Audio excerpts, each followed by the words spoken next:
So apparently, Jalen Hurts is not a top 5 quarterback in the NFL. When you look at this list right here in front of you, this was determined by NFL scouts, executives, and coaches. Jeremy Fowler helped put this list together, but he asked for some help with this list. And Jeremy Fowler is an insider with the NFL. He breaks down a lot of breaking news and a lot of things that come out ahead of time with certain organizations. He does great work, and he's done this before in the past. But I have a huge problem with this list. When you look at Patrick Mahomes, he deserves to be in this spot. Best quarterback in football, in my opinion. I don't have a problem with that. Josh Allen, phenomenal player in his own right. Reigning MVP, coming off a red hot season. Went to the AFC Championship game against the Kansas City Chiefs. I will put him in that spot as well. Number 3, you have Joe Burrow. Joe Burrow had an amazing season last year with Cincinnati, but they missed the NFL playoffs. But individually, he's a great player. You could put him at number 3. Number 4, you have Lamar Jackson, 2-time MVP. You could make the case that he should be a 3-time MVP based off his numbers last season. Phenomenal player. Number 5, I have a problem with this list. They're going to put Jayden Daniels over Jalen Hurts based off of one season. And Jayden Daniels deserves to be placed on this list. He took a dead franchise at the time with the Washington Commanders. They were a terrible football team, and he got them all the way to the NFC Championship game against Philadelphia. He's a phenomenal player based off of last year. But I would not put him over Jalen Hurts right now. When you look at Jalen Hurts, this man has 2 Super Bowl appearances in the last 4 years. He just won Super Bowl MVP. He was one of the biggest reasons to why they won that Super Bowl over Kansas City. Yes, their defense did a phenomenal job against Patrick Mahomes. They didn't have to blitz to get to Patrick. But he's outplayed Patrick Mahomes not once but twice in the Super Bowl. Kansas City, they went out there and they sold out. They said, we're going to stop the run over and over again. And Jalen Hurts, he beat them with his arm. Let's go back a couple of years ago, his first Super Bowl appearance, when Shane Steichen was his offensive coordinator at the time. They had Kansas City beat. You look at Jalen Hurts in that Super Bowl, 27 of 38, 304 passing yards, 1 passing touchdown. He did have a huge fumble in that matchup, but let's not act like that fumble came down late in the fourth quarter. What happened in that matchup, it came down to the cornerback holding on to Juju Smith-Schuster. It places Kansas City into field goal range. They walk off. They win the game. Now, Jalen Hurts did have a chance to go out there and attempt a Hail Mary, but it was little to no time left on the clock. That wasn't on Jalen Hurts. He did everything possible to win them that matchup. So now look at lists like this. It seems like executives and scouts, they're either sleeping on Jalen Hurts or they're just outright hating on Jalen Hurts. He's a top 5 quarterback. Not too many quarterbacks in the NFL can go out there and make the Super Bowl twice in the last 4 years. And Jalen Hurts has been clutch late in games. Let's not forget against the Buffalo Bills a couple of years ago. He goes out there, he gets the game-winning rushing touchdown. He's put the team on his back before. But the reason why I bring up that first Super Bowl loss, even though Jalen Hurts went out there and he looked like the natural passer, he played at the same level as a Joe Burrow, as a Patrick Mahomes, they still lost that matchup because it is a team game.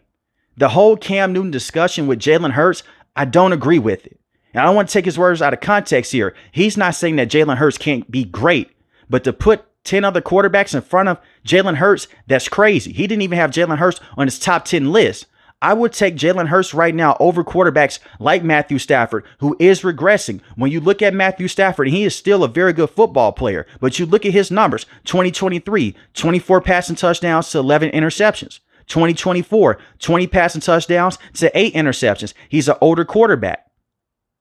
He's not able to go out there and make the same plays that he used to make 5 to 6 years ago. And it's not me saying that Matthew Stafford is a terrible player, that he's washed up. He just doesn't have the same impact that he once had. You look at Justin Herbert. I love him. But Justin Herbert has not been able to win in big time moments this go around in his career. In the playoffs, they went against the Jacksonville Jaguars a couple of years ago. I understand. A terrible head coach in Brandon Staley. They blew that huge lead against the Jacksonville Jaguars. And you look at what happened last year in the postseason. He had 4 interceptions in that matchup. I'm not taking him over Jalen Hurts right now. Is he a better passer than Jalen Hurts? Sure. But he doesn't have the same impact on winning that Jalen Hurts has right now. I look at Jared Goff. He went to a Super Bowl many years ago with the Los Angeles Rams. They lost against the Patriots. Sean McVay basically blamed that on Jared Goff. They traded him to the Lions. They won a Super Bowl immediately as soon as they traded him away. And they brought in Matthew Stafford. Jared Goff plays with a great offensive line with Detroit. They haven't been able to win the big one just yet. They can't get to the Super Bowl either. I look at Baker Mayfield. Amazing gunslinger. But let's not act like the offense was solely on Baker Mayfield's back last season. They had a top 10 run game with Bucky Irving and Rachaad White, an amazing offensive coordinator in Liam Cohen, and he's throwing to Mike Evans and the same with Chris Godwin. I say all that to say this: in order for you to be great at this level, you need to have elite teammates. You look at Tom Brady. The man got to play with Rob Gronkowski, Aaron Hernandez, Randy Moss, Julian Edelman. And Tom Brady is known for going out there and getting the most out of his players. That's true. But he also had elite talent around him and amazing offensive line play. Early on in his career, he was labeled as a game manager, but he progressed to being the best quarterback of all time. You look at Patrick Mahomes, the golden boy right now of the NFL, to many. He got to play with Tyreek Hill and prime Travis Kelce early in his career. They helped his development early on. So I'm not going to dock Jalen Hurts and say, well, he has Saquon. He has a great offensive line. He has two amazing wide receivers in Devontae Smith and the same with A.J. Brown. He's being carried here. No, he's getting the most out of these players. He doesn't have to go out there and throw for 300 passing yards every single week because he has elite management to help him out. But you also look at it from this standpoint. It was a lot of close games last year with Philadelphia. And Jalen Hurts, he gets them to field goal range. He gets the football to Devontae Smith. He gets the football to A.J. Brown, or he runs with his legs. When you look at Jalen Hurts, he may never have over 30 passing touchdowns in his career in a season. That's fine. When you really take a deeper look at Jalen Hurts, he can have 2,903 passing yards, 18 passing touchdowns, and 5 interceptions. But he also has 630 rushing yards his previous year, 14 rushing touchdowns. He had 32 total touchdowns to just 5 interceptions. That's how you have to grade quarterbacks like Jalen Hurts. The same with Josh Allen. The same with Lamar Jackson. Are they better passers than Jalen Hurts? Sure. But rushing is a part of the game. And when you look at Jalen Hurts, that tush push is so elite. We have so many coaches, so many executives, they're trying to ban that play because it's damn near unstoppable. We've seen other teams go out there and run the tush push. It doesn't work out. With the Philadelphia Eagles, 9 times out of 10, they're going to convert that 3rd and short. They're going to convert that 4th and short because he's a power quarterback. Sure, they're pushing him forward, but you have to have that sprint and that wherewithal to get the football to where it needs to be. And Jalen Hurts can do that. Is he the perfect quarterback to have? No quarterback is perfect. We've seen Patrick Mahomes go out there and have terrible games. The same with Drew Brees in the past. The same with Tom Brady. The same with Peyton Manning. But when you need them to step up the most, that's when those quarterbacks shine. And the same thing can be said with Jalen Hurts. Imagine if he won that first Super Bowl against Kansas City. We're talking about a quarterback here, 2 Super Bowl wins in the last 4 years. That's crazy. And if you say that he's a system quarterback, listen to this. He's had 4 different offensive coordinators in 5 years of his career. That's insane. His rookie season, his head coach and his main offensive play caller was Doug Peterson. They fired Doug Peterson. They brought in Nick Sirianni to be the head coach. He brings in a brand new offensive coordinator. You get Shane Steichen. Amazing offensive coordinator. He was great. He was so good, he became the head coach with the Indianapolis Colts. Hasn't had that much success just yet. But they moved off of him. He left. You bring in Brian Johnson. He was a terrible offensive coordinator. Completely horrible. And they still made the NFL playoffs. They went 1-and-done against the Tampa Bay Buccaneers, but they still went to the playoffs. They moved off of Coach Johnson. You go with Kellen Moore. Kellen Moore comes over from the Los Angeles Chargers, was the former offensive play caller with the Dallas Cowboys. There was a lot of questions about Kellen Moore at the time. Will he run the football enough to help out Jalen Hurts? Will he go out there and help him against the blitz? He did that. And Jalen Hurts also deserves a lot of credit. He worked against the blitz as well. With Coach Johnson, they ran a lot of slants. They ran a lot of curls. That's why they went against the Tampa Bay Buccaneers. They lost in that playoff game because they're just sitting on top of the wide receiver. Kellen Moore went out there with more concepts, passing wise, and they ran the football at an elite level with Saquon and the same with Jalen Hurts. And he worked on his blitzing issues in the offseason. And now you're bringing in Kevin.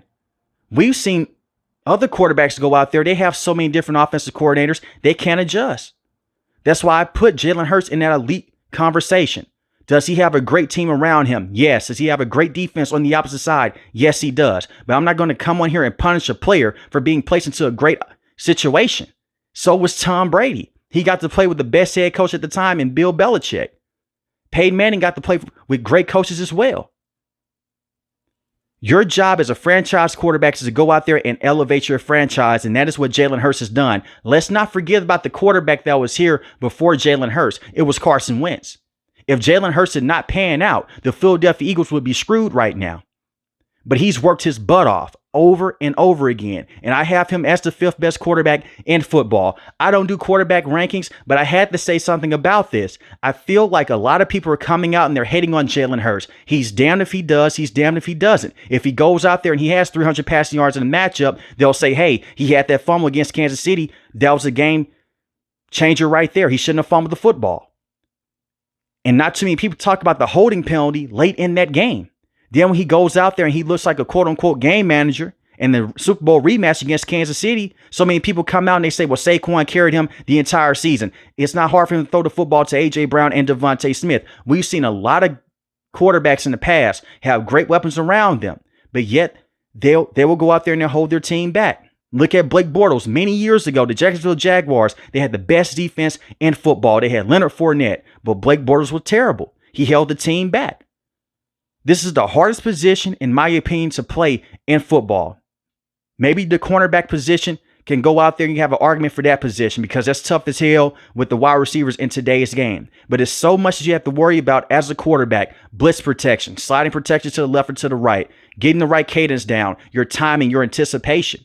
But Jalen Hurts has done this at an elite level. And to me, he's the 5th best quarterback in football.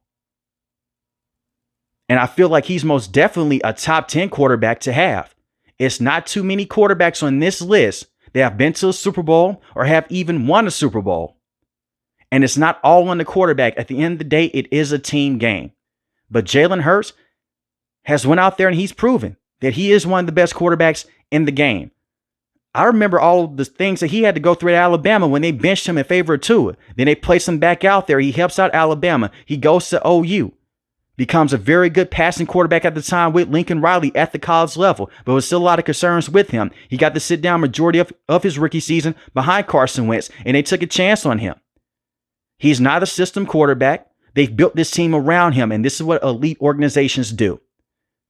But let me know in the comment section below, where do you rank Jalen Hurts as a top quarterback in football? Is he a top 10? Is he a top 5? Or do you have him as a top 15 quarterback? If you're new to the channel, hit the subscribe button. If you like the video, hit the like button. Most importantly, want each and every last one of you guys stay safe, stay positive. Thanks for the video, guys. God bless. Peace.